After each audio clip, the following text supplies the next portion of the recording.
Would you like some hot cocoa? Oh, you thought I meant this? I'm talking about cookies.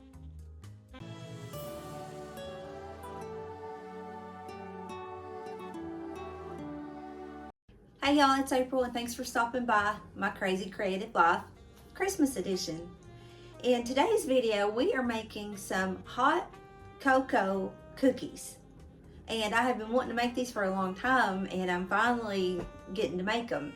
So if that sounds fun and if you're kind of curious and want to see how I make these hot cocoa cookies, then keep watching. Also, before we get started on this video, I would like to know, what is your favorite Christmas cookie, Christmas cake, Christmas candy, snack, whatever. I would like to know what your favorite snack is. If you would, put it down in the comment section below and let me know. You're going to start off with 1 stick of unsalted butter. You want this softened, and while you lay your stick of butter out to soften, lay out 2 eggs and let them come to room temperature as well. So there is 1 stick of salted butter. I'm going to put this in my mixer and just kind of whip it up a little bit. That's, if you can see, that's kind of whipped up a little bit. So next, the next thing I'm going to do, we're doing 2/3 cup of brown sugar, 1 cup of granulated sugar. We're going to let that whip in there with the butter.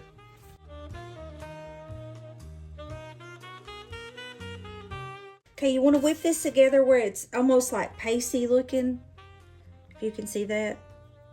So you want to whip the sugar and the butter together, or cream it together until it becomes that texture. And you may have to go in there at least once and just kind of give it a good stir.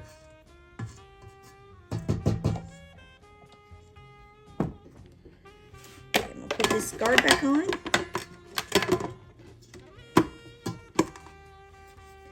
The next thing I'm going to add is our 2 eggs that we let set out and come to room temperature with the butter. I'm going to add these 1 at a time until it gets good and incorporated.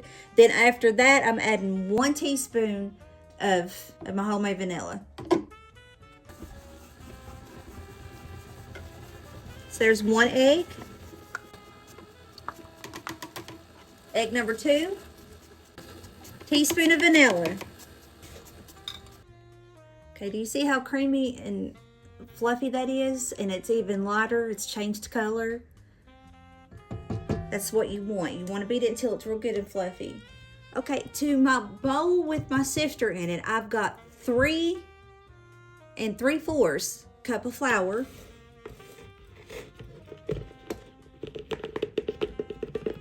And you always want to sift your flour, if at all possible, you want to sift your flour, that way you don't have all these lumps and bumps and everything inside your cookies or whatever you're baking.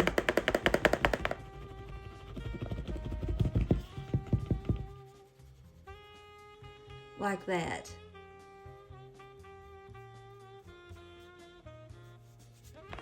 Okay, to this I'm adding 1 teaspoon of salt, which I use the pink Himalayan, 1 teaspoon of baking soda, and 2 teaspoons of baking powder.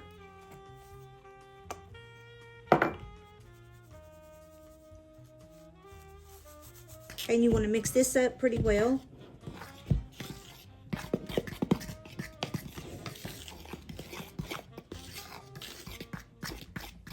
Okay, next we're going to start slowly adding our flour mixture into our egg and sugar mixture and all of that goodness. So I'm going to slowly add, but you don't want to over mix, but I am going to slowly add the flour into here.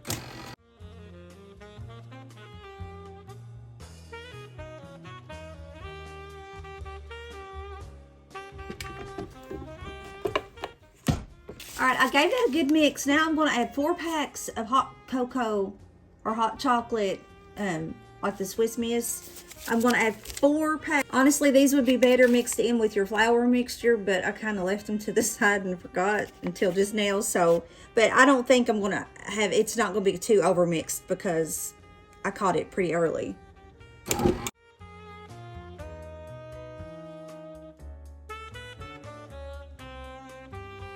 Let's go ahead and take it off the stand.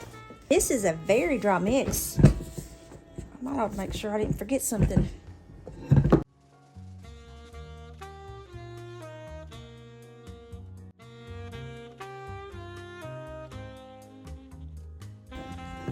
right, to this we're supposed to add 1 cup of chocolate chips.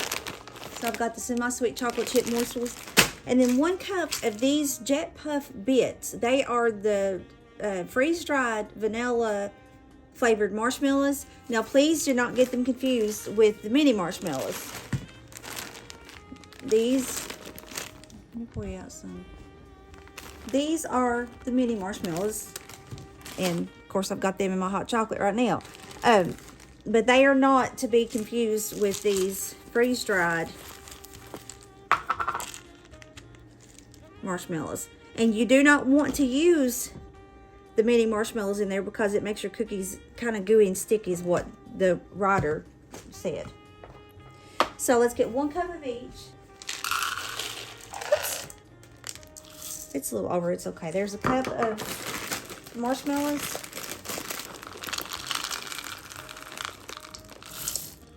Cup of chocolate chips.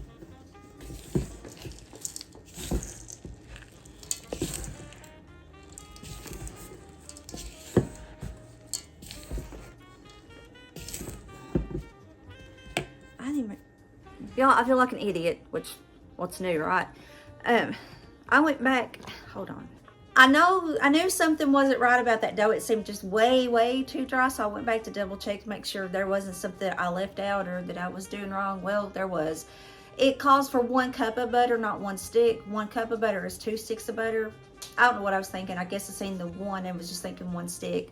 So what I've done, I have got this, like, I mean, super duper soft, almost to the point of melted, but not quite there, but it's like super duper soft. So I'm gonna go in there and you'll see, oops, some of it is about to melt, halfway melted. But I'm going to put this in there and kind of hand mix it on top of parchment paper. And I think that will get the butter incorporated without over mixing too bad. So I am worried now that my cookies could possibly be a little bit tough because I forgot the extra butter and I forgot the hot chocolate. So I don't know. I think maybe I shouldn't have cooked anything today. One of those days for me, I suppose. But anyway, hopefully they won't be tough because I've overmixed them. But at least this way, you'll know what not to do and you can learn off my mistakes, which I would rather make a mistake so you can learn. So anyway, I'll shut up now and let's get back down here to these cookies. Okay, so I went ahead and I mixed that gently with my hand. That warmth of my hand kind of helped melt that butter and spread that butter even more. So I've melted it and I kept just going back and forth with my hand until I've rolled it into kind of like a log. So that's what it looks like. I've just kind of played with it and rolled it until, like I said, I got it to this really long log. Then I'm going to stick it in my refrigerator to get cold. Hey, I'm just sneaking in here to remind you, hit that little subscribe button. We're getting real close to 500 and my goal is 1,000 between now and February. But go ahead and hit that little subscribe button for me. Tell you what, I changed my mind. I'm gonna cut this in half. I'm gonna freeze half of it because I know you can freeze cookie dough, and then I'm gonna bake the other half after I keep it in the refrigerator for a minute. I hope I'm recording that. Okay. Because we won't eat this many cookies. Alright. Okay, this one I'm going to wrap up. I'll also wrap this in the parchment paper. I'll probably still wrap this in saran wrap, in aluminum foil, and then in a freezer safe bag. That way it won't get freezer burnt. And I think this cookie dough can be froze up to 3 months.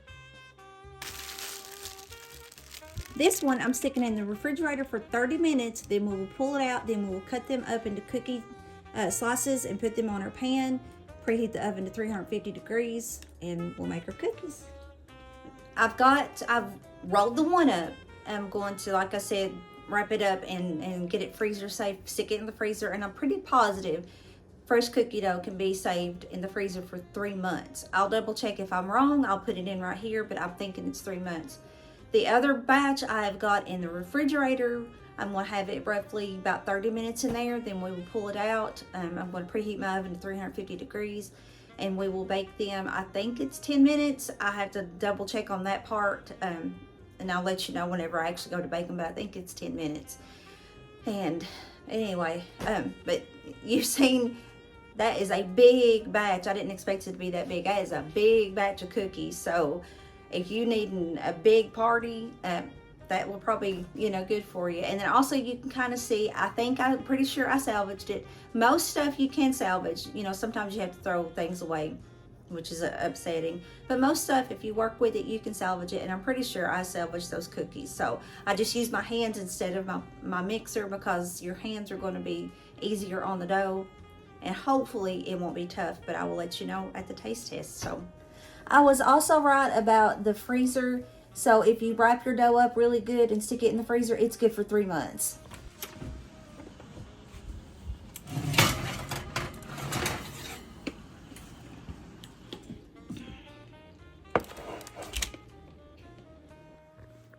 They didn't spread horrible.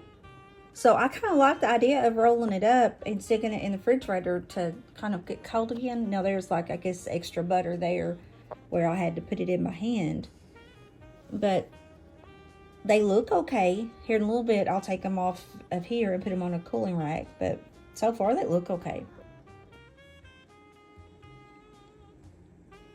Okay, so that wasn't too bad. I'll taste it here in a minute and see what I think as far as my mistake went. But I mean, they look pretty.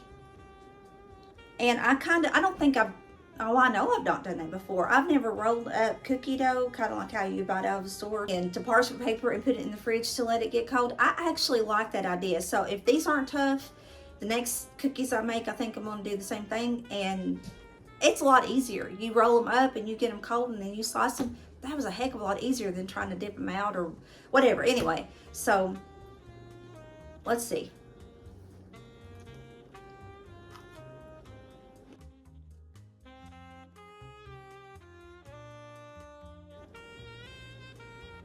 As far as the toughness goes, it's possible that they're going to be a little bit tough. They're still a little bit warm, so it's harder to tell.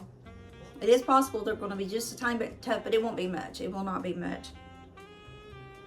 As far as flavor goes, maybe wait till they cool down a little bit more, try one more time.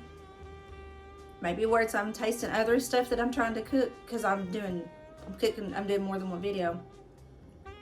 I don't taste a whole lot.